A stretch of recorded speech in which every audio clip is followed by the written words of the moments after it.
আল্লাহ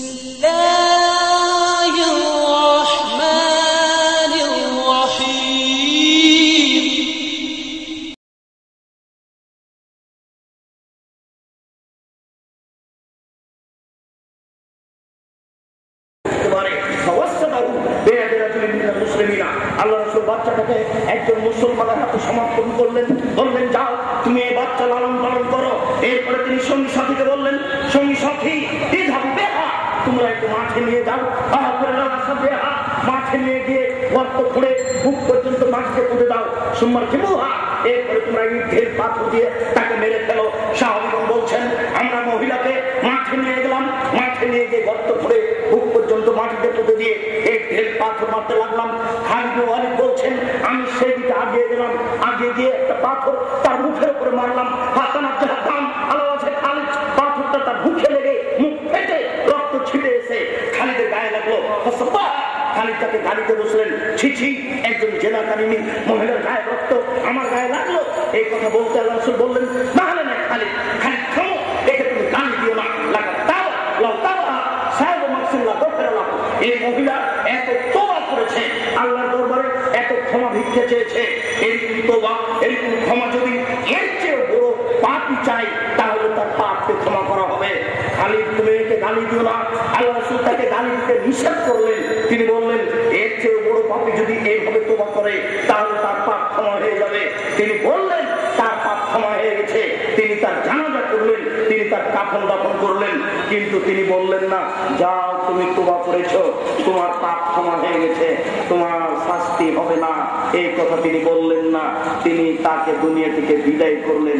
শুনুন, বিবাহ করার পরে জেনা করলে বাঁচার পৃথিবীতে কোনো পথ নেই।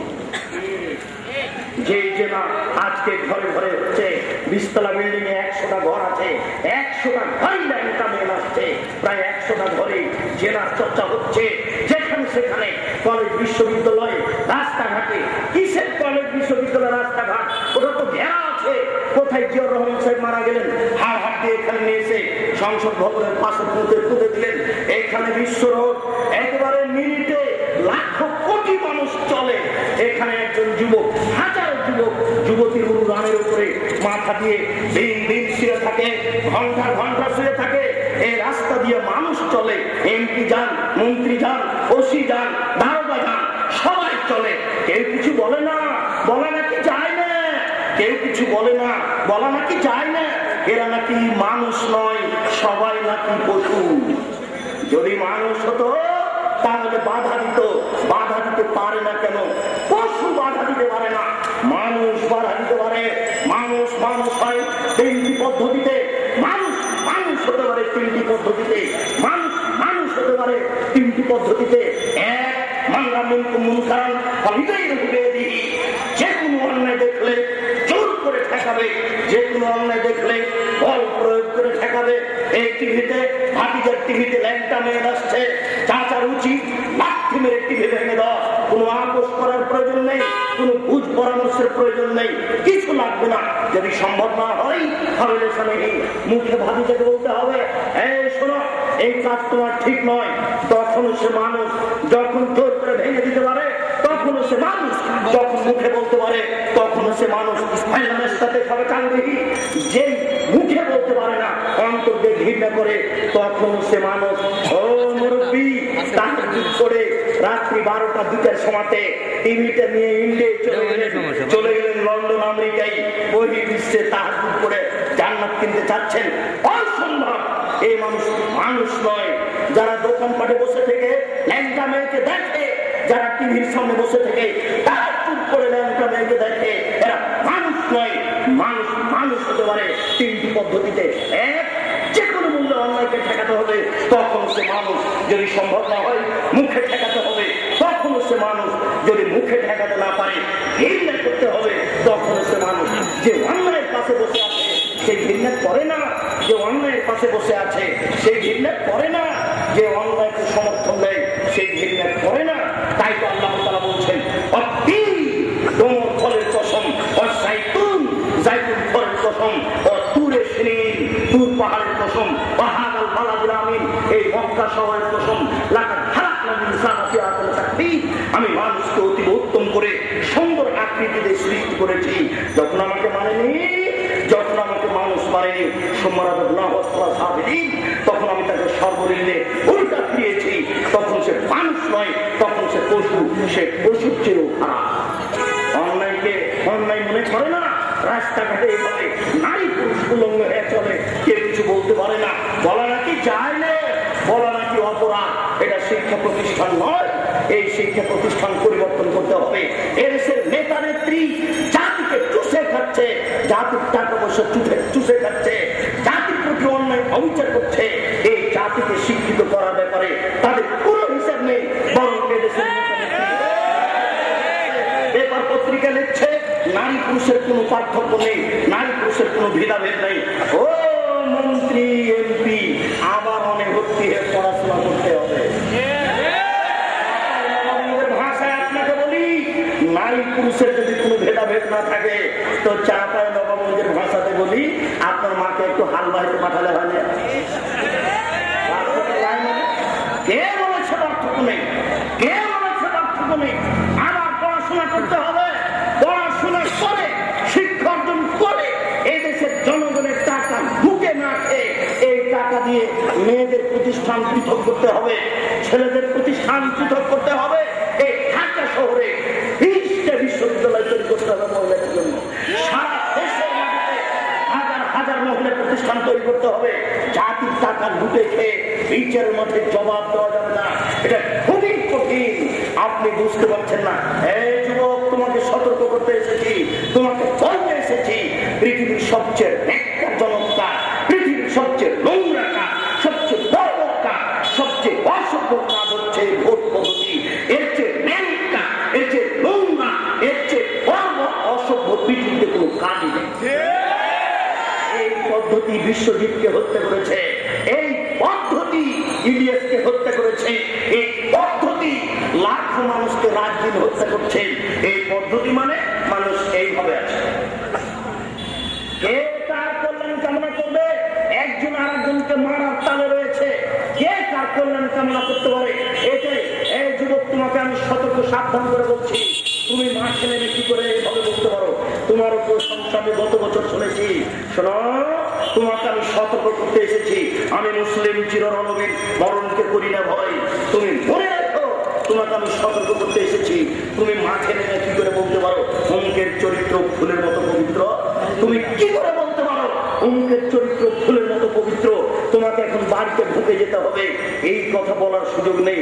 শোনো, তোমার এমপি কে বিচারের মাঠে আল্লাহ বলবেন, তোমার মন্ত্রীকে বিচারের মাঠে আল্লাহ বলবেন। ও এমপি মন্ত্রী সাহেব, এই যে আত্মসাৎ করা টিম, এই যে গমের বস্তা টাকাটি কাঁধে নিয়ে বিচারের মাঠে একদিন হাঁটেন। যদি তোমার মন্ত্রীকে আল্লাহ একদিন হাঁটতে বলেন, তাহলে সময় হলো 50,000 বছর। যদি তোমার মন্ত্রীকে আল্লাহ 3 দিন হাঁটতে বলেন, সময় হলো 1.5 লক্ষ বছর। তুমি জানো আল্লাহর বিচার, জানো রাসূলের বিচার জানো। তুমি যদি জানতে, তাহলে এই কাজ করতে না। তোমার এমপি মন্ত্রী যদি জানতেন, তাহলে এই পদে যেতেন না। আসলে মানুষের বিদ্যার অভাব। আল্লাহ রাসূল বলেছেন, এই পদে বিদ্যা উঠে যাবে, কয়েক সময় জাহাল মূর্খতা বেড়ে যাবে। আল্লাহ রাসূল বলছেন, বিদ্যা উঠে যাবে, মূর্খতা বর্ষণ হবে। 20 বছর পূর্বে এই ঢাকা শহরে যত শিক্ষিত ছিল, আজকে তার চেয়ে অনেক বেশি। নবী বলেছেন বিদ্যা উঠে যাবে, আর আমরা দেখছি বিদ্যা বেড়ে চলেছে। তাহলে আল্লাহ নবী কি মিথ্যা কথা বলেছেন? নাউজুবিল্লাহ। যে বিদ্যা তোমার প্যান্টে টাকনুর নিচে রেখেছে, সেটা বিদ্যা নয়। যে বিদ্যা তোমাকে পায়ের জুতা খুলে দিয়ে শহীদ মিনারে ফুল চাপাতে বলেছে, সেটা বিদ্যা নয়। যে বিদ্যা তোমাকে সিগারেট পান করতে শিখিয়েছে, সেটা বিদ্যা নয়। যে বিদ্যা তোমাকে মেয়ের সাথে গল্প করতে শিখিয়েছে, সেটা বিদ্যা নয়। যে বিদ্যা তোমাকে জাতির অকল্যাণে ব্যবহার করেছে, সেটা বিদ্যা নয়। এই জন্য আল্লাহ রাসূল সর্বদা বলতেন, আল্লাহ আল্লাহ, আমি তোমার কাছে 4টা জিনিস থেকে বাঁচতে চাই। তার মধ্যে একটি হচ্ছে, আমি ওই বিদ্যা চাই না যে বিদ্যা কোনো উপকার করে না। আল্লাহ, আমি ওই বিদ্যা চাই না যে বিদ্যা কোনো উপকার করে না। এখন রাত্রি 10টা 11টা, এরপরে দেখেন হাজারো নারী নগ্ন হয়ে উলঙ্গ হয়ে বাজারে চলছে। ওরা কি অমুসলিম নারী? ওরা তো মুসলমানের নারী। ওর বাপ মুসলমান, ওর দাদা মুসলমান, ওরা আবার হজি, ওরা আবার হজ করে এসেছে, ওরা আবার হাজি, তারা হজ করে এসেছে। এরপর তার মেয়ে রাস্তাঘাটে চলছে, আপনাকে বিশ্বাস করতে হবে, চূড়ান্তভাবে মেনে নিতে হবে এই মেয়ের ভিতরে যে বিদ্যা আছে সেটা বিদ্যা নয়। এই রাসূল কাজ করেছেন, এই বিদ্যাকে আল্লাহ রাসূল অস্বীকার করেছেন। অতএব রাসূল সাল্লাল্লাহু আলাইহি সাল্লামের কথাকে আপনি মূল্যায়ন করার চেষ্টা করুন। আনাস রাদিয়াল্লাহু তাআলা বলেন, রাসূল সাল্লাল্লাহু আলাইহি ওয়াসাল্লাম বলেছেন, ইন্নাল্লাহা ইয়াদউ মিন খালকিহি, আল্লাহ তাআলা মানুষের নিকটে থাকেন, নিশ্চয় আল্লাহ তাআলা মানুষের নিকটে থাকেন। যে আল্লাহর কাছে ক্ষমা চাই আল্লাহ তাকে ক্ষমা করে দেন, যে আল্লাহর কাছে ক্ষমা চাই আল্লাহ তাকে ক্ষমা করে দেন। ইল্লাল বাগিন ফারজিহা, তবে যার অবৈধ সম্পর্ক আছে আল্লাহ তাকে ক্ষমা করেন না। যুবক, ম্যাট্রিক পরীক্ষা দিয়েছো ভালো কথা, তোমাকে কঠিন ভাবে বলছি, তোমার মোবাইলে যত মেয়ের নাম্বার আছে সব এখনই মুছে দিতে হবে। তোমার বোনকে পোশাক পরিবর্তনের জন্য 24 ঘন্টা সময় দিয়েছি। তোমার মাকে তোমার বোনকে বলেছি 24 ঘন্টার মধ্যে পোশাক পরিবর্তন করতে হবে, সালোয়ার কামিজ বেশি চাদর করতে হবে। তোমার মা যদি সালোয়ার কামিজ বেশি চাদর করতে না পারে, শাড়ি যদি পরে, তাহলে তাকে 2 ছাড়ের ব্লাউজ করতে হবে। 2 ছাড়ের ব্লাউজ মানে যার হাত হবে কবজি পর্যন্ত, নিচের দিক কোমরের নিচে চলে যাবে। তোমার মাকে 1 থেকে 1.5 গজ কাপড়ের ব্লাউজ করতে হবে। তোমার মায়ের ছোট ব্লাউজ হারাম, এই কথা বলতে আসেনি। নারীর ছোট ব্লাউজ হারাম, এই কথা বলতে আসেনি। ছোট ব্লাউজ কেন? নারী ব্রেসিয়ার করতে পারে, ব্রেসিয়ার কেন? এমনিতেই থাকতে পারে কোনো কিছু না করে, যেখানে তার দেবর নেই, যেখানে তার ভাসুর নেই, যেখানে কোনো পুরুষ নাই, সেখানে কি করে থাকবে সেটা তার স্বামীর ব্যাপার। আমি বলতে এসেছি, যে বাড়িতে তার দেবর আছে, যে বাড়িতে তার ভাসুর আছে, সেই বাড়িতে সে ছোট ব্লাউজ করে থাকতে পারে কিনা? জি না, মুসলমানের মেয়ে থাকতে পারে না। জি না, অসম্ভব, মুসলমানের মেয়ে থাকতে পারে না। শোনো, তোমার মাকে তোমার বোনকে 24 ঘন্টা সময় দিলাম, পোশাক পরিবর্তন করতে হবে, করতেই হবে যে কোনো মূল্যে, নইলে জাহান্নাম ধরা আছে। এরপরে তোমাকে 24 ঘন্টা সময় দিচ্ছি না। এই মুহূর্তেই মোবাইলে যত নাম্বার আছে সমস্ত নাম্বার কেটে দিতে হবে। যদি তোমার নাম্বার বহাল থাকে, তুমি তোমার ম্যাট্রিক পরীক্ষার জন্য যতই দোয়া করো না কেন কবুল হবে না। তোমার ইন্টার পরীক্ষার জন্য যতই দোয়া করো কবুল হবে না। তোমার মা যদি বোরখা পরে রাতে তাহাজ্জুদ পড়ে, আর তোমার বাপ যখন থাকে না, তখন মোবাইলে যদি অন্যের সাথে গল্প করে, তাহাজ্জুদ পড়ে কপালে যদি ঘরটা দাঁত ফেলে দেয়, এরপরে তোমার জন্য নির্জনে হাত তুলে দোয়া করে, কবুল হবে না। কেন? নবী বলেছেন, যে ব্যক্তি অন্যায় অশ্লীল কাজকে আশ্রয় দিয়েছে, সে দোয়া করে তার দোয়া কবুল হবে না, সে দোয়া করে তার দোয়া কবুল হবে না, সে দোয়া করে তার দোয়া কবুল হবে না, সে ক্ষমা চাইলে তার ক্ষমা হবে না। অতএব এই মাইকের আওয়াজ যতদূর পর্যন্ত যাচ্ছে, সকল মুসলিম বন্ধুকে বলছি, এই মুহূর্তে যত যুবকের নাম্বার মোবাইলে আছে সব কেটে দিতে হবে। যুবক, তোমাকে বলছি, আজকে থেকে তোমাকে ত্যাগ করতে হবে। জিন্দেগিতে আমি কোনো নারীর সাথে আর কথা বলবো না। এই মোবাইল হচ্ছে তোমার জীবন ধ্বংস করার সবচেয়ে বড় মাধ্যম। আবু হুরায়রা রাদিয়াল্লাহু তাআলা আনহু বলেন, রাসূল সাল্লাল্লাহু আলাইহি ওয়াসাল্লাম বলেছেন,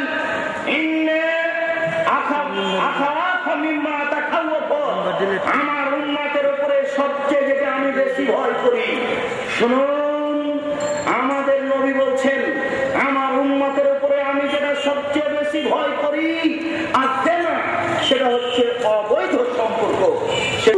আরেকজনের সাথে কথা বলে আবার বলছি, মনে হয় বুঝতে পারেননি।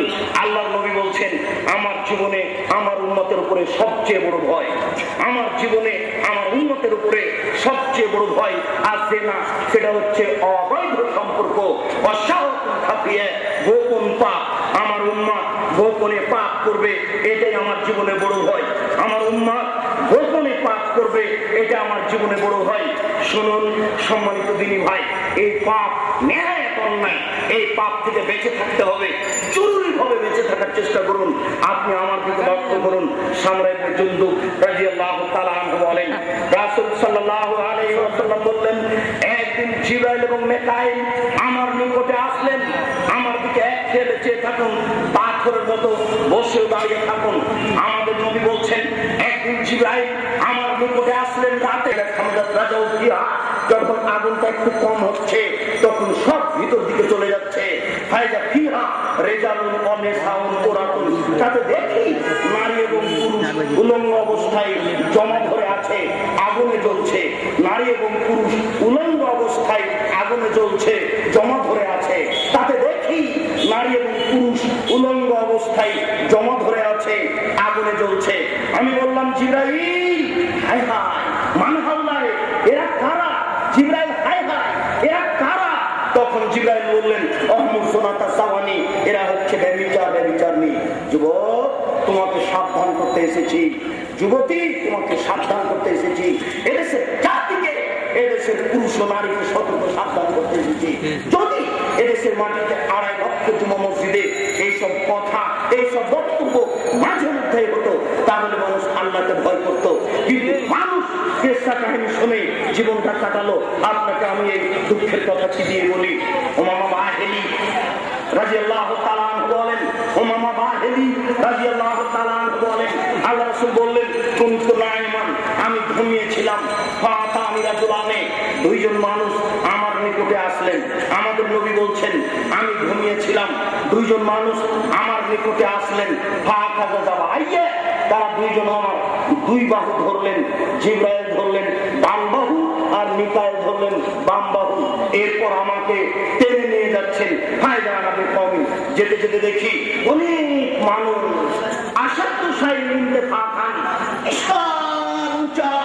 কোন বস্তু এত উঁচা হতে পারে না। 30 হাত, 40 হাত, 50 হাত, 200 হাত, বিশাল উঁচা, একবারে ফুলে ফেপে মোটা হয়ে আছে। পান্তা হরিহান, খুব দুর্গন্ধ, দুর্গন্ধের টিকা যায় না। কান্না মারাই যেন মনে হচ্ছে তারা গ্রামের টয়লেট, যেন মনে হচ্ছে তারা গণশৌচাগার। হাদিসে কিন্তু গ্রামের টয়লেটের কথা নেই, গ্রামে কিন্তু গণশৌচাগারের কথা নেই। হাদিসে কিন্তু আছে যে মনে হচ্ছে যেন টয়লেট। তো গ্রামের টয়লেট কেন বললাম? এই শহরের টয়লেটের পাশেই খাওয়া যায়, এখানে কোনো গন্ধ নেই। কিন্তু আল্লাহর নবী বলছেন যে আমাকে 2 হাত ধরে নিয়ে গেলেন। দেখি বেশ কিছু মানুষ বিশাল উঁচু উঁচু হয়ে আছে, ফুলে ফেটে একেবারে হচ্ছে, কোনো বস্তু উঁচু হতে পারে না। পান্তা হরিহান, একটু দুর্গন্ধ, তার সে টিকা যায় না। কান মাহমুদ মারাহি যেন তারা টয়লেট। আপনাকে আমি কি দিয়ে বুঝাবো? তাহলে বুঝাতে হবে গণশৌচাগার, তাহলে বুঝাতে হবে গ্রামের টয়লেট, খুব গন্ধ। আমি বললাম জিবরাইল মান হাওলায়, এরা কারা? হাই হাই যাদের গন্ধ থাকা যায় না, এরা কারা? নারী পুরুষ একাকারে এইভাবে ফুলে ফুলে মোটা মোটা হয়ে পড়ে আছে। তখন জিবরাইল বললেন তারা হচ্ছে ব্যভিচার। যুবক তুমি ফিরে আসো। হাত থেকে ঢেল ঢেল ছুটে গেলে যেমন ঢেল ধরা যায় না, শ্বাস বন্ধ হয়ে গেলে তেমন পাপকে ঠেকানো যায় না। হাত থেকে ঢেল ছুটে গেলে যেমন ঢেল ধরা যায় না, শ্বাস বন্ধ হয়ে গেলে পাপকে তেমন ঠেকানো যায় না। তুমি আজকে ফিরে আসো, ইনশাল্লাহ তুমি বেঁচে যাওয়া। তোমার বাঁচার ব্যাপারে আমি আশ্বস্ত করছি ইনশাল্লাহ।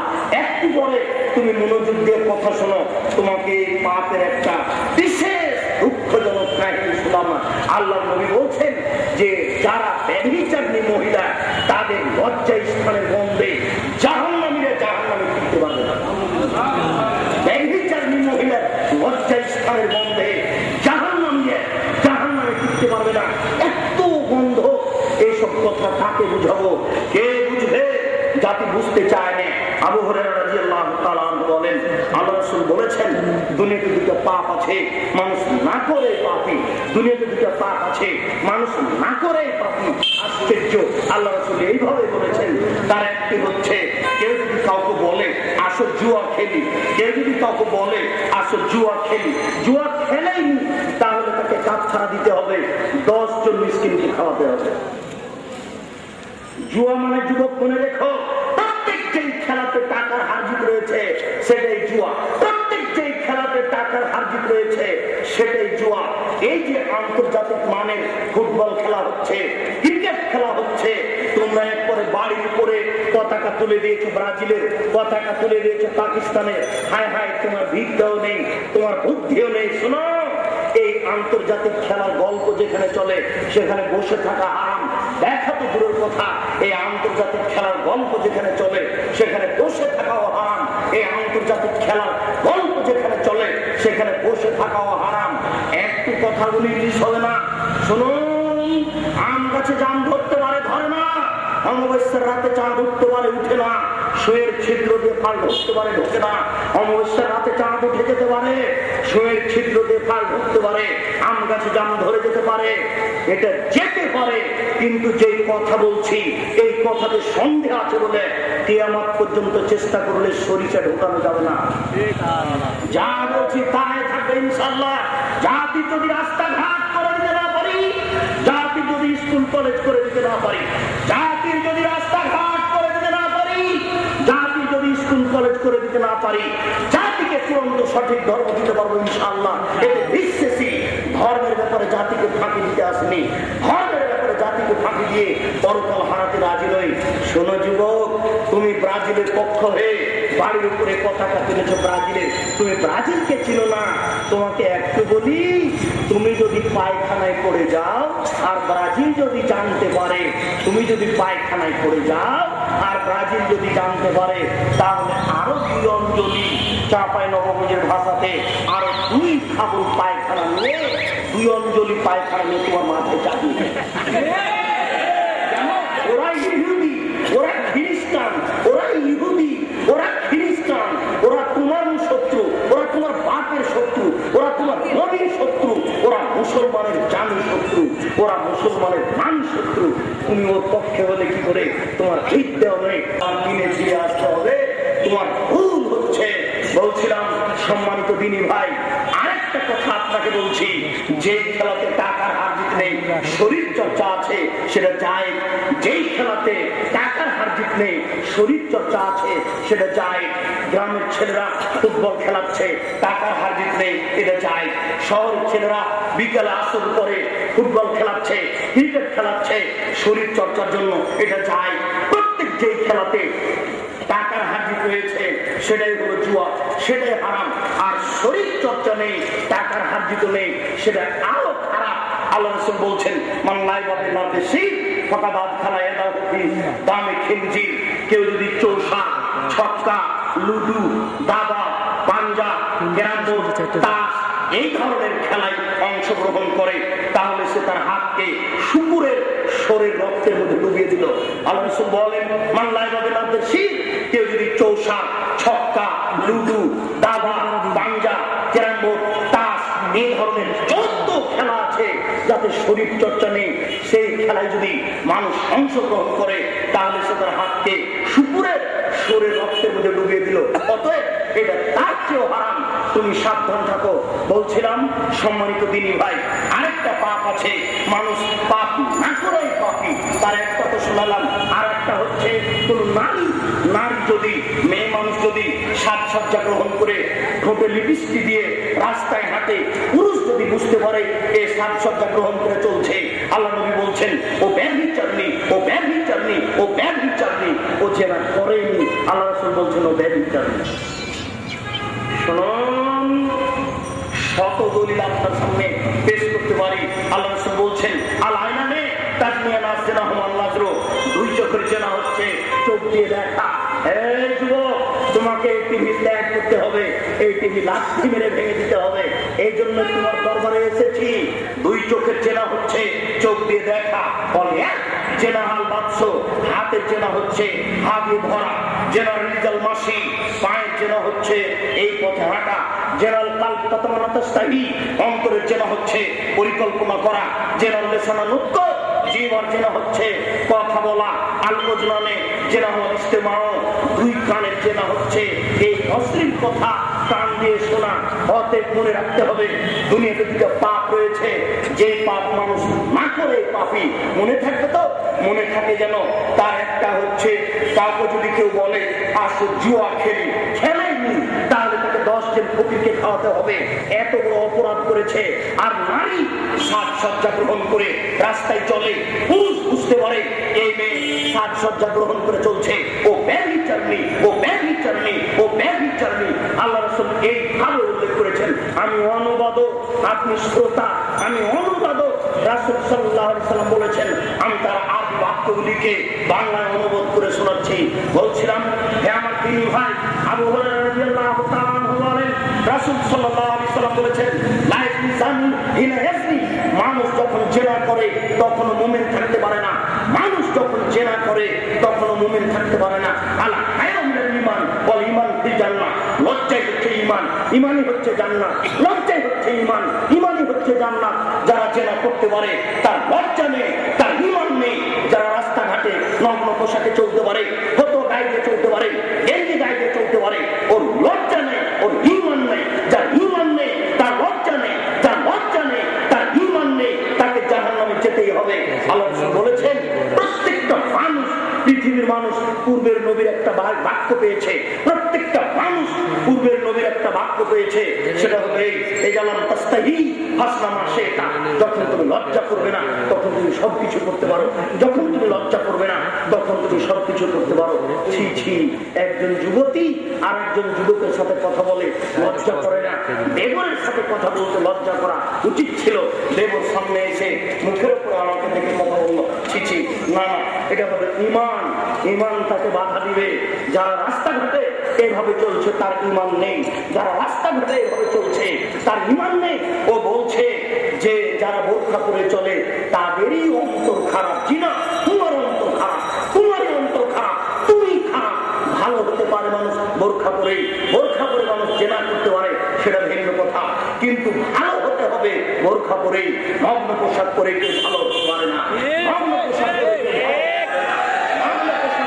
ভালো হতে পারে না। আল্লাহকে উপেক্ষা করে জান্নাত কিনা যায় না, রাসূলকে উপেক্ষা করে জান্নাত কিনা যায় না। শুনুন সম্মানিত দিন ভাই, রাসূল সাল্লাল্লাহু আলাইহি ওয়াসাল্লাম বলেন, ইন্না বাদা হাজার আমরা, ইন্না হাজার আমরা বাদা নবুওয়াতুর রাহমা। এই নেতৃত্ব শুরু হয়েছে নবী দিয়ে ও দয়া দিয়ে। এই নেতৃত্ব শুরু হয়েছে নবী দিয়ে ও দয়া দিয়ে। সময় এখনো খেলাফাতুল রাহমা। তারপরে নেতৃত্ব শুরু হয়েছে খলিফা দিয়ে ও দয়া দিয়ে। প্রত্যেক নবী নেতৃত্ব দিয়েছেন আল্লাহর রহমতে, তারপরে চলে গেছেন। এরপরে যারা নবীকে মানতেন তারা নেতৃত্ব দিয়েছেন আল্লাহর রহমতে। সুম্মা এখন মুলকা নাজুদান, এরপরে নেতৃত্ব হবে জোরজার মুল্লুকতা, এরপরে নেতৃত্ব হবে জোরজার মুল্লুকতা। এরপর আল্লাহ রাসূল বলছেন সুম্মা কায়নান, এরপরে নেতা হবে অতুয়ান, জোর করে, জাবরিয়াতান, যে কোনো মূল্যে, ফাসাদান ফিল আরজে, জমিনে বিপর্যয় সৃষ্টি করে। এমপি মন্ত্রী বলবে, শোনো, 50 লক্ষ টাকা থাকলো অমুক অমুককে মারতে হবে, টাকা নিয়ে অমুককে মেরে আসবে, সরকারে নেতা হতেই হবে। 3 কোটি টাকা থাকলো এতগুলো মানুষকে দিতে হবে, সকালে নেতা হতেই হবে। যে কোনো মূল্যে মানুষ নেতা হবে, এ কথা আল্লাহ রাসূল বলছেন। শুনুন আল্লাহ রাসূলের মুখের ভাষা শুনুন। এরপরে মানুষ নেতা হবে অতুয়ান, যে কোনো মূল্যে, জাবরিয়াতান, যে কোনো পদ্ধতিতে, ফাসাদান ফিল আরজে, সমাজে বিপর্যয় সৃষ্টি করে, মারামারি করে। তাই তো রাসূল বলেছেন, লা ইয়াদরি কাতিল ফিমা কাতালা ওয়ালা মাকতুলু ফিমা কুতিলা। হত্যাকারী বুঝবে না কেন আমি মরলাম, নিহত ব্যক্তি বুঝবে না। হত্যাকারী বুঝবে না কেন আমি মারছি, নিহত ব্যক্তি বুঝবে না কেন আমি মরলাম। এমপি মন্ত্রী বলেছে 50 লাখ টাকা থাকলো অমুককে মারতে হবে, এবার টাকা নিয়ে অমুককে মারতে লাগলো। যে টাকা নিয়ে মারছে ও কিন্তু জানে না একে মারা যাবে কিনা, আর যে মরছে সে ব্যাপারটা কি, আমি তাকে চিনি না, এ আমাকে মারছে কেন। আল্লাহ রাসূল ওই কথা বলছেন, এমন একটা পরিবেশ চলে আসবে, লা ইয়াদরি কাতিল ফিমা কাতালা, হত্যাকারী বুঝবে না কেন আমি মারছি, নিহত ব্যক্তি বুঝবে না কেন আমি মরলাম। সেই সময়টাই চলে আসছে। আল্লাহ রাসূল বলছেন এই নেতা নেত্রীর চরিত্র। আল্লাহ রাসূল বলছেন এই নেতা নেত্রীর চরিত্র। আল্লাহ রাসূল বলছেন এই নেতা নেত্রীর চরিত্র। এরা রেশমি কাপড়কে বৈধ মনে করবে। চলেন এমপির বাড়িতে আপনাকে আমি দেখাচ্ছি, শোকতে দেওয়া আছে মকমান, চলেন দেখাই। মন্ত্রীর বাড়ি আপনি চলেন, আপনাকে দেখাচ্ছি বিছানাতে আছে মকমাল জাতীয় চাদর। চলেন আপনাকে আমি এমপি মন্ত্রীর গায়ে দেখাচ্ছি সিল্ক জাতীয় কাপড়ের পাঞ্জাবি। আল্লাহ রাসূল এই কথা বলছেন, তারা রেশমিকে বৈধ মনে করবে, অথচ রেশমি হচ্ছে নারীর জন্য তারা জেনাকে হালাল মনে করবে। এমপি মন্ত্রীর কাছে জেনা জেনা নয়, যারা দায়িত্ব পালন করবে চেয়ারম্যান মেম্বারের, যারা সমাজের দায়িত্ব পালন করবে, যারা ভাইস চ্যান্সেলর, যারা আপনার ওই প্রিন্সিপাল, তারা জেনাকে জেনা মনে করবে না। আল্লাহ রাসূল বলছেন তারা জেনাকে হালাল মনে করবে। এরপর আল্লাহ রাসূল বলছেন অশারিবুল খুমরা, ওরা নেশাদার দ্রব্য, বিড়ি, তামাক, জর্দা, সিগারেট, গুল, যে কোনো নেশাদার দ্রব্য পান করবে। এরপরে বাক্য শুনুন, আল্লাহ রাসূল বলছেন আশ্চর্য বাক্য, হয়ে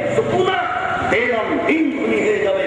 কয়েকদিন আগে বরিশালে ছিল, কয়েকদিন আগে রাজশাহীতে ছিল, কয়েকদিন আগে আপনার ওই ফরিদপুরে ছিল। কিভাবে ছিল? বিলের ধারে গামছা পরে খালি পায়ে ছাগল চড়াতো। 10 বছর পূর্বে, 20 বছর পূর্বে, 30 বছর পূর্বে, গতকালকে ওই সিলেটে, ওই বরিশালে, ওই কুমিল্লায়, ওই রাজশাহীতে, ওই ফরিদপুরে ছিল বিলের ধারে খালি পায়ে গামছা পরে ছাগল চড়াতো। হঠাৎ করে ঢাকায় চলে আসলো। ঢাকায় চলে এসে বাপ ঠেলা গাড়ি আগে আগে টানে, ছেলে পিছে পিছে ঠেলে। হঠাৎ করে কিভাবে ধনী হয়ে গেল। তাই হলো 20 তলা বিল্ডিং। আল্লাহ রাসূল এই কথা বলছেন, এইভাবে করে উঠবে এনাম সে ধনী হয়ে যাবে। তাকে তার অন্যায়ের সহযোগিতা করা হবে, সে অন্যায়ের সহযোগিতা পাবে। তাকে তার অন্যায়ের সহযোগিতা করা হবে, সে অন্যায়ের সুযোগ পাবে। আল্লাহ রাসূল এই কথাই বলছেন, জেনাকে তারা হালাল মনে করবে। আবু সাঈদ খুদরী রাদিয়াল্লাহু তাআলা আনহু বলেন, রাসূল সাল্লাল্লাহু আলাইহি ওয়াসাল্লাম বলেছেন, একুনু মিন বাদি আইমা, আমার পরে কতগুলি লোক আসবে, একুনু মিন বাদি আকওয়াম, আমার পরে জাতি আসবে, জনগণ আসবে, ইস্তাহিলুল হারাম, তারা জেনাকে হালাল মনে করবে, ওয়াল হারিরা, তারা রেশমিকে হালাল মনে করবে, ওয়াল মাসে, তারা বাদ্যযন্ত্রকে হালাল মনে করবে। শুনুন, বাদ্যযন্ত্রের কথাতে চট করে একটা কথা মনে পড়ে গেল। আল্লাহ রাসূলের এই কথাটি যদি আজকে মনে রাখতে পারেন, তাহলে বক্তব্য এই জন্যই যথেষ্ট। যেটা বলতে যাচ্ছি, এই কথা যদি আপনি মনে রাখতে পারেন, তাহলে আজকে বক্তব্য শোনার জন্য এটাই যথেষ্ট। পরিশ্রম করে এসে দীর্ঘ সময় ধরে দাঁড়িয়ে আছেন, বসে আছেন, দেখুন তো আপনি বুঝতে পারেন কিনা। আল্লাহ রাসূল বলছেন, 3টি গজব নাযিল হবে 3টি পাপের কারণে, 3টি গজব নাযিল হবে 3টি পাপের কারণে, 3টি গজব নাযিল হবে 3টি পাপের কারণে। এক, পৃথিবীতে ভূমিকম্প হবে, দেশে ভূমিকম্প হবে। 2, মাসরুন, মানুষের আকার আকৃতি পরিবর্তন হয়ে যাবে। সন্ধ্যায় ছিল মানুষ, সকালে হবে শুকুর বানর, সন্ধ্যায় ছিল মানুষ, সকালে হবে শুকুর বানর। 3, কাজগুন, সর্ব ধরনের সমস্যা নেমে আসবে। শুনুন, 30 টাকা লিটার তেল 100 টাকা হলো, 200 টাকা কারেন্ট বিল 2000 টাকা হলো, 200 টাকা গজের কাপড় 500 টাকা হলো, আর 20 টাকা কেজি চাউল 40 টাকা হলো, 20 টাকা কেজি রড 100 টাকা হলো। প্রত্যেকটা জিনিস ধাঁধা ধাঁধা করে দ্রব্যমূল্য বেড়ে যাচ্ছে। মসজিদে মারামারি, মাদ্রাসায় মারামারি, বিশ্ববিদ্যালয়ে মারামারি, কলেজে মারামারি, সব জায়গাতে অন্যায় অবিচার, সমাজে অন্যায় অবিচারে পরিপূর্ণ। আল্লাহর নবী বলছেন, কাজগুন, সর্ব ধরনের বিপদ নেমে আসবে। এখানে আর একটা কথা আপনাকে কি দিয়ে বুঝাই, সারা বাংলাদেশের মাটিতে যদি একজন মেয়ে মানুষ মেম্বার হয়, সারা বাংলাদেশের মাটিতে যদি একজন মেয়ে মানুষ মেম্বার হয়, সারা বাংলাদেশের মাটিতে যদি একজন মেয়ে মানুষ মেম্বার হয়, তাহলে এই দেশের মাটিতে গজব নাযিল হবে, এই দেশের মাটিতে গজব নাযিল হবে। কেউ এই দেশের গজব ঠেকাতে পারবে না। আর বাংলাদেশ আশ্চর্য একটা বোকা দেশ। এই বাংলাদেশের বড় জননারী, মেজ জননারী, সেজ জননারী, 3 জন গজব কি করে ঠেকাতে পারে মানুষ? এই দেশের মাটিতে গজব কি করে ঠেকাতে পারে মানুষ? এই দেশের মানুষকে এখন মাটির নিচে যেতে হবে। এরা সব কাপুরুষকেও মাটির উপর থাকার সুযোগ নেই। এই দেশে আল্লাহর রহমতের কোনো আশা করা যায় না। আল্লাহর গজব ছাড়া আল্লাহর রহমতের আশা করা যায় না। একটা ঠিক সহিহ মানুষ নারীর আঁচলের পিছনে পিছনে ঘুরে জান্নাত কিনতে চায়। জান্নাত পড়ে আছে, জান্নাত राजशाही चांपानेर हवाई लड्डू दोनों हाथ लड्डू है, जो चाहे उसको खा ले, जो चाहे उसको छोड़ दे। এটা রাজশাহী চাঁপাইনবাবগঞ্জের হাওয়াই লड्डू নয়। নীতি অনুযায়ী চলে জান্নাত পাওয়া যায়, নীতি ত্যাগ করলে জাহান্নাম পাওয়া যায়। আপনি সাবধান ও সতর্ক থাকুন। বলছিলাম পাপ তিনটি কি? গজব তো তিনটা বললাম, পাপ তিনটি কি? গজব ভুলে গেলেন নাকি? এক, ভূমিকম্প হবে। দুই, আকার আকৃতি পরিবর্তন হবে। তিন, সর্ব ধরনের সমস্যা নেমে আসবে। এবার পাপ তিনটি বলি। এক, এরা শারীরিক ক্ষমরা, যখন মানুষ বিড়ি, তামাক, জর্দা, সিগারেট, গুল, নেশাদার দ্রব্য পান করবে, নাম কিন্তু আর একটা দিবে। নাম যে কত আছে, কত কোকোকোলা আছে, কত আপনার ঠান্ডা আছে, কত পেপসি আছে, আর কত আপনি জানেন, হাজারো আছে এই দেশের মাটিতে। আল্লাহ রাসূল বলছেন যে আমার উম্মাহ মদ পান করবে, ওই সৌনা হবে গাড়ি স্নেহা, তারা নাম দিবে আর একটা। আল্লাহ রাসূল বলছেন আমার উম্মাহ নেশাদার দ্রব্য পান করবে, তারা নাম দিবে আর একটা। এক, মানুষ যখন নেশাদার দ্রব্য পান করবে। দুই, জাহারাতুল কায়নাত, মেয়েরা যেদিন নাচবে, এটা হলো 2 নম্বর পাপ। প্রায় মোবাইলে ল্যাংটা মেয়ে নাচে, প্রায় বাড়িতে ল্যাংটা মেয়ে নাচে। 10 তলা বাড়ির 30-40টা রুম আছে, 40 তলা বাড়ির 100 রুম আছে, প্রায় প্রত্যেকটা রুমে ল্যাংটা মেয়ে নাচছে। প্রায় হাজারো কোটি মানুষ রাত সারা রাত জেনা চর্চা করছে। জেনা চর্চাই করা তার কাজ। আল্লাহ রাসূল বলছেন যেদিন মেয়ে নাচবে সেদিন গজব নাযিল হবে। প্রায় মোবাইলে মেয়ে নাচে, প্রায় টিভিতে মেয়ে নাচে। আল্লাহ রাসূল এই কথা বলছেন।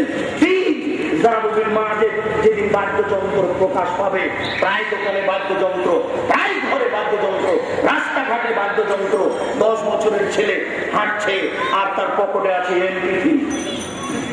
আশ্চর্য, 7 বছরের ছেলে তার পকেটে বাজনা বাজছে। দেখুন, আপনাকে সতর্ক করতে এসেছি। আল্লাহ রাসূলের কথাকে আবার বুঝুন। 3টি গজব নাযিল হবে 3টি পাপের কারণে। পাপ 3টি মনে থাকবে কিনা? এক, এরা শারীরিক ক্ষমরা, যখন মানুষ নেশাদার দ্রব্য পান করবে। 2, মেয়েরা যখন নাচবে। 3, যখন বাদ্যযন্ত্র প্রকাশ পাবে, তখন এই 3টি গজব নাযিল হবে। আমরা এই পাপ থেকে সতর্ক সাবধান থাকি। আবু হুরায়রা রাদিয়াল্লাহু তাআলা আনহু বলেন, রাসূল সাল্লাল্লাহু আলাইহি ওয়াসাল্লাম বলেছেন, ইন্না মিন আসরাতিশ শার, পৃথিবী ধ্বংসের লক্ষণ হচ্ছে কয়েকটি। তার একটি হচ্ছে এজা জাহারাতিজ জিনা আও জাহারাত জিনা, যেদিন জেনা প্রকাশ পাবে, সমাজে যখন জেনা প্রকাশ পাবে, তখনই বুঝে নিতে হবে এখন পৃথিবী ধ্বংস হবে। আব্দুল্লাহ ইবনে আব্বাস বলছেন, রাসূল সাল্লাল্লাহু আলাইহি ওয়াসাল্লাম বলেছেন, এজা জাহারা রিবা ওয়া জিনা, এজা জাহারা রিবা ওয়া জিনা, যখন সমাজে জেনা প্রকাশ পাবে, যখন সমাজে সুদ প্রকাশ পাবে, যখন সমাজে জেনা প্রকাশ পাবে, যখন সমাজে সুদ প্রকাশ পাবে, আহাল্লাহুম আলাইহিম আযাবাল্লাহ, তারা তখন তাদের উপরে আল্লাহর আযাবকে হালাল করে নেবে। তখন তারা তাদের উপরে আল্লাহর শাস্তিকে হালাল করে নেবে।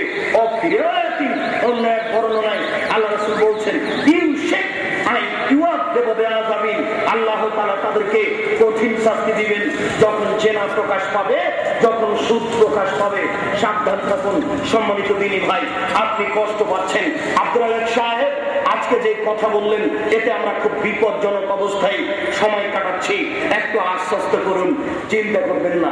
আমি আশ্বস্তের পথটি আল্লাহ রাসূলের পক্ষ থেকে আপনার সামনে পেশ করছি।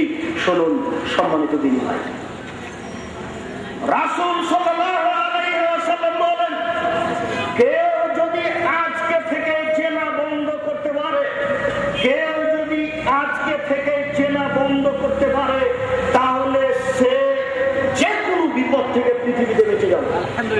যে কোনো বিপদ থেকে পৃথিবীতে বেঁচে যাবে, পরকালে বেঁচে যাবে। প্রমাণ সবাই জানি, বুখারীর হাদিস। 3 জন মানুষ রাস্তায় চলছিল, চলতে চলতে বৃষ্টি আসলো, একটা গর্তে ঢুকে গেল, বিশাল এক পাথর মুখের উপরে এসে পড়লো, ঠেলে বের হওয়া যাবে না। 3 জনের একজন বলল, আল্লাহ, আমার বৃদ্ধ পিতা মাতা ছিলেন, আমি তাদের ভালোবাসতাম, আজকে তুমি দয়া করে পাথর সরিয়ে দাও। আল্লাহ বললেন, ঠিক আছে, কিছু অংশ সরিয়ে দিলাম। 3 জনের দ্বিতীয় জন বলল, আল্লাহ, আমি একটা কাজের লোক নিয়েছিলাম, অর্ধেক দিন কাজ করে রাত করে চলে গেল, তার টাকা দিয়ে অনেক কিছু করলাম, অনেকদিন পরে এসে বলছে আমার দিন মজুরের টাকাটা দেন। আমি বললাম, যাও তুমি উট ছাগল গরু নিয়ে যাও। সে বলল, আমাকে মজাক করবেন না, আমি একদিনের টাকা চাচ্ছি। তখন আমি বললাম, যাও তোমার একদিনের টাকা দিয়ে এগুলো সব করেছি, তুমি নিয়ে যাও। এটা তোমাকে যদি সন্তুষ্ট করার জন্য করে থাকি, তাহলে আজকে গর্তের মুখ থেকে পাথর একটু সরিয়ে দাও। আল্লাহ বললেন ঠিক আছে, সরিয়ে দিলাম। তিনজনের তৃতীয় জন বলল, আল্লাহ, আমার একজন চাচাতো বোন ছিল, আমি তাকে খুব ভালোবাসতাম, আমি তার সাথে অন্যায় করতে চাইলে সে বলল 120টি স্বর্ণ মুদ্রা দিতে হবে। 120টি যদি স্বর্ণ মুদ্রা দিতে পারো, আমি তোমার সাথে অন্যায় লিপ্ত হব। তার চাচাতো বোনের ধারণা ছিল এই গরিব মানুষ 120টি স্বর্ণ মুদ্রা সংগ্রহ করতে পারবে না। আমি খুব চেষ্টা করে দীর্ঘদিনে 120টি স্বর্ণ মুদ্রা জমা করে তার সামনে পেশ করলাম। সেও অন্যায় রাজি, অন্যায় আরম্ভ করব। এই সময়ে বলে উঠলো, হে আল্লাহ বান্দা, ইত্তাকিল্লাহ, আল্লাহকে ভয় কর, তুই আমার সাথে অন্যায় করিস নে। আল্লাহকে ভয় কর, তুই আমার সাথে অন্যায় করিস নে। তখন আমি উঠে গেলাম, আল্লাহ, এই কাজটা যদি আমি আসলে তোমার সন্তুষ্টির জন্য করে থাকি, তাহলে তুমি আমাকে বিপদ থেকে বাঁচিয়ে দাও। আল্লাহ বললেন ঠিক আছে, পাথর সরিয়ে দিলাম, তোমরা বের হয়ে চলে যাও। সম্মানিত দিনী ভাই, আজকে আপনি নিজেকে অন্যায় থেকে রক্ষা করুন, ইনশাআল্লাহ আপনি পৃথিবীর যে কোনো বিপদ থেকে বেঁচে যাবেন। দেখুন, আপনাকে আমি নগদ বিপদ থেকে বেঁচে যাওয়ার আরেকটি হাদিস দেখাই। সবার জানা আছে, ইব্রাহিম আলাইহিস সালাম তার স্ত্রী সারা, সুন্দরী নারী, সারা পৃথিবীর বুকে সবচেয়ে সুন্দরী নারী সেই সময়ে ছিলেন সারা। সারাকে নিয়ে ইব্রাহিম আলাইহিস সালাম এক স্বৈরাচারী দেশে ঢুকে পড়লেন, গ্রামে ঢুকে পড়লেন। ইব্রাহিমকে বলা হলো, এই মেয়েকে।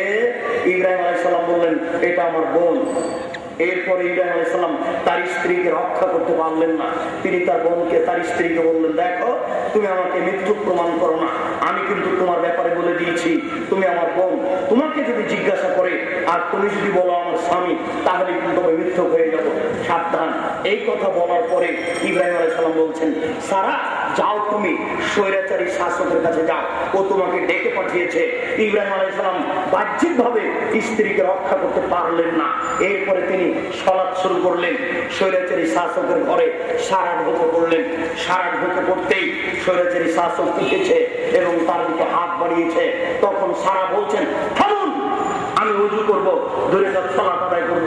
তারপরে এবার সারা ওযু করে 2 রাকাত সালাত আদায় করে আল্লাহর দরবারে বলছেন, আল্লাহুম্মা, হে আল্লাহ, ইন কুনতা তাআলাম, তুমি যদি জানো, তুমি যদি বিশ্বাস করে থাকো, আমানতু বিকা, আমি তোমাকে বিশ্বাস করি, ওয়া রাসূলুকা, তোমার রাসূলকে বিশ্বাস করি, ওয়া আহাকুনতু ফারজি ইল্লা মা জাওজি, আমার লজ্জা স্থানকে আমার স্বামী ছাড়া কারোর জন্য কোনোদিন বৈধ করিনি। চ্যালেঞ্জ করে বলছি তোমার দরবারে, আমি তোমাকে বিশ্বাস করি, তোমার নবী ইব্রাহিমকে বিশ্বাস করি, আমার লজ্জা স্থান আমার স্বামী ছাড়া পৃথিবীতে কাউকে ব্যবহার করতে দিনি। তোমার দরবারে শত্রুকে সামনে রেখে, স্বৈরাচারী শাসককে মুখের উপরে রেখে বলছি, আমি তোমাকে বিশ্বাস করি, তোমার নবী ইব্রাহিমকে বিশ্বাস করি, আমার লজ্জা স্থানকে আমার স্বামী ছাড়া কারোর জন্য ব্যবহার করতে দিনি। এই কথা যদি ঠিক হয়ে থাকে, তাহলে তুমি আমার উপরে আজকে কাফেরকে জয় করো না, তাহলে তুমি আজকে আমার উপরে কোন কাফেরকে জয় করো না। এই কথা বলা বসে ভাগুত্তা হাতে হাতে স্বৈরাচারী শাসকের অজ্ঞান পাওয়া আছে। মুসলিমের হাদিস, এর ভিতরে সরিষা ঢোকাতে পারবেন না। আপনার মা দোয়া করার সাহস রাখে না কেন? আপনার মা ছোটবেলা করে পেট পিট দেখা যায়, কিসের দোয়া করবে ও? তোমার বোন দোয়া করার সাহস রাখে না, ও দোয়া কি করবে? ফতোয়া গায়ে রাস্তায় চলে। দেখেন, চ্যালেঞ্জ করছেন সারা, চ্যালেঞ্জ করে আল্লাহর দরবারে বলছেন, এই মুহূর্তে আমাকে রক্ষা করতে হবে। আমি চ্যালেঞ্জ দিয়ে বলছি তোমার দরবারে। দেখেন কত বড় ইমান, ইমানের ক্ষমতা কি দেখেন, আল্লাহ ভরসা। যুবক, তোমাকে একটু আগে বলেছি, তোমার মনে হয় মনে আছে যে মোবাইলে যদি গল্প চলে তাহলে দোয়া কবুল হবে না। মোবাইলে যদি গল্প চলে তাহলে দোয়া কবুল হবে না, পাপ ক্ষমা হবে না। তুমি দেখো ইমান কাকে বলে। সারার কাছে ইমানের ব্যাপারে মাথা নত করো। এই জাতিকে তোমরা যারা এই বক্তব্য শুনছো, বক্তব্য মিডিয়াতে দিচ্ছ, সারা পৃথিবীতে, সারা বিশ্বের বাঙালির কাছে তোমরা এই বক্তব্য পেশ করো। যাতে করে বিশ্বের বাঙালি সতর্ক হতে পারে, সারা পৃথিবীর বাঙালি নারী যেন সতর্ক হতে পারে যে ঈমান যদি দেখতে হয় সারা দেখতে হবে। লজ্জা স্থানের ব্যাপারে সারা কত বড় চ্যালেঞ্জ। যদি নারী বিপদ থেকে নিজেকে বাঁচাতে চাই তাহলে এইভাবে বাঁচাতে হবে। শুনুন উপস্থিত বৈঠকের দিন মুসলিম ভাই, আপনি যদি নিজেকে এই জেনা থেকে বাঁচাতে পারেন তাহলে আপনি বিচারের মাঠে বিশেষ ছায়াতলে থাকবেন। 7 শ্রেণীর মানুষ বিচারের মাঠে বিশেষ ছায়াতলে থাকবে। 7 শ্রেণীর মানুষ বিচারের মাঠে বিশেষ ছায়াতলে থাকবে। তার 1 শ্রেণীর মানুষ যে বলতে পারে জেনার দাওয়াত দিলে আমি আল্লাহকে ভয় করি।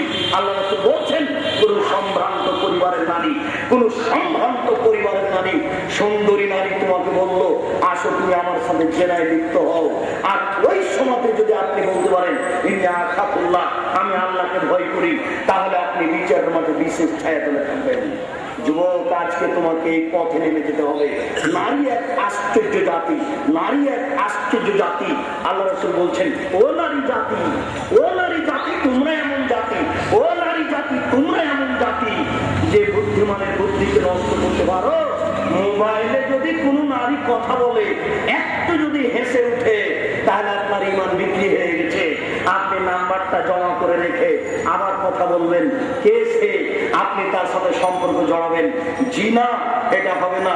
এই দেখেন এই নারী কিভাবে নিজেকে বিপদ থেকে বাঁচাচ্ছে।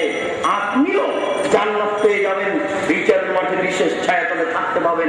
যদি কোন নারী মোবাইলে জেনায় দাওয়াত দেয় আর আপনি যদি বলতে পারেন আমি আল্লাহকে ভয় করি, কোন নারী যদি মোবাইলে টেলিফোনে সামনাসামনি জেনার দাওয়াত দেয় আপনি যদি বলতে পারেন আমি আল্লাহকে ভয় করি, তাহলে আপনি বিচারের মাঠে বিশেষ ছায়াতলে থাকতে পাবেন। নিরাশা হওয়ার কিছু নেই। আল্লাহ রাসূল বলছেন নারীকে, আল্লাহ রাসূল বলছেন নারীকে, ও নারী জাতি তোমরা তো সারাকে দেখলে দেখলেই, ও নারী জাতি তোমরা তো সারাকে দেখলে দেখলেই। আর একটা তোমাকে বলি, তুমি যদি 4টা কাজ করতে পারো, তুমি যদি একটা কাজ করতে পারো, তুমি যদি নিজেকে জেনা থেকে রক্ষা করতে পারো, তুমি যদি লজ্জা স্থানকে জেনা থেকে হেফাজত করতে পারো, তাহলে তোমার জান্নাতের 8টি দরজা খোলা, তুমি যে কোনো দরজা দিয়ে প্রবেশ করতে পারো। আল্লাহ রাসূল বলছেন নারী যদি 4টা কাজ করতে পারে, 1 সালাত খামসাহা 5 ওয়াক্ত নামাজ পড়লো, 2 সামাত সাহরাহা রমজান মাসের সিয়াম পালন করলো, 3 আতাত বালাহা স্বামীকে মান্য করলো, 4 আহসানাত ফারজাহা জেনা থেকে নিজেকে রক্ষা করলো। কেউ যদি জেনা থেকে নিজেকে রক্ষা করতে পারে জান্নাতের যে কোনো দরজা দিয়ে উঠতে পাবে। অতএব পৃথিবীর বাঙালি নারী, সারা পৃথিবীর নারী, আপনি এইভাবে অবৈধ সম্পর্ক ত্যাগ করুন, জেনা চুরি ত্যাগ করুন, মানুষের সাথে মোবাইলে কথা বলা, যুবকের সাথে মোবাইলে কথা বলা ত্যাগ করুন। আপনি আল্লাহর জান্নাতকে কিনে নেন, আপনি জান্নাত কিনতে পারবেন। আল্লাহ রাসূল বলেছেন, রাসূল সাল্লাল্লাহু আলাইহি ওয়াসাল্লাম বলেন মাইয়াজমান লি মা বাইনা লাহিহি ওয়া মা বাইনা রিজলাইহি, মাইয়াজমান লি মা বাইনা লাহিহি ওয়া মা বাইনা রিজলাইহি। কেউ যদি 2টা জিম্মেদারি নিতে পারে, কেউ যদি 2টা জিম্মেদারি নিতে পারে, 1 মুখে মানুষের গীবাত করবে না, মুখে বদনাম করবে না, 2 জেনায় লিপ্ত হবে না। আমি মুহাম্মদ সাল্লাল্লাহু আলাইহি সাল্লাম তাকে জান্নাতে নিয়ে যাওয়ার জন্য জিম্মেদারি নিলাম। আমাদের নবী মুহাম্মদ সাল্লাল্লাহু আলাইহি সাল্লাম বলেন কেউ যদি 2টা জিনিসের জিম্মেদারি নিতে পারে, 1 মুখে গীবাত করবে না, বদনাম করবে না, 2 জেনায় লিপ্ত হবে না, তাহলে আমি মুহাম্মদ সাল্লাল্লাহু আলাইহি সাল্লাম তাকে জান্নাতে নিয়ে যাব। তার জান্নাতে নিয়ে যাওয়ার জিম্মেদারি নিলাম।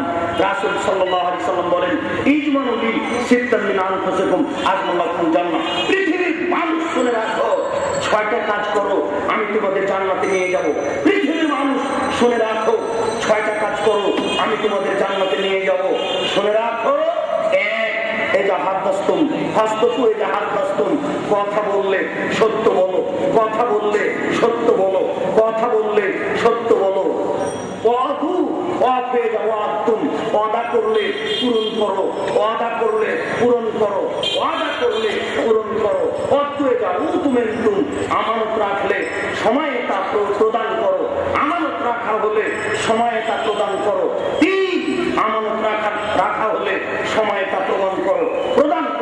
4 অহফাজুল ফুরুজাকুম লজ্জা স্থানকে কন্ট্রোলে রাখো, অহফাজুল ফুরুজাকুম লজ্জা স্থানকে কন্ট্রোলে রাখো। 5 গুযু আবসার আবসারাকুম, চক্ষুকে নিচু করো, গুজ্জু আবসারাকুম, চক্ষুকে নিচু করো, কুফু আইদিয়াকুম, হাতকে বিরত রাখো, সুযোগ পেলেই হাত উঠায় না। এই গণতন্ত্র শুধু হাত উঠাতেই শিখেছে, সুযোগ পেলে হাত উঠায় না। এই 6টি কাজ করো, আমি মুহাম্মদ সাল্লাল্লাহু আলাইহি ওয়াসাল্লাম তোমাকে জান্নাতে নিয়ে যাব।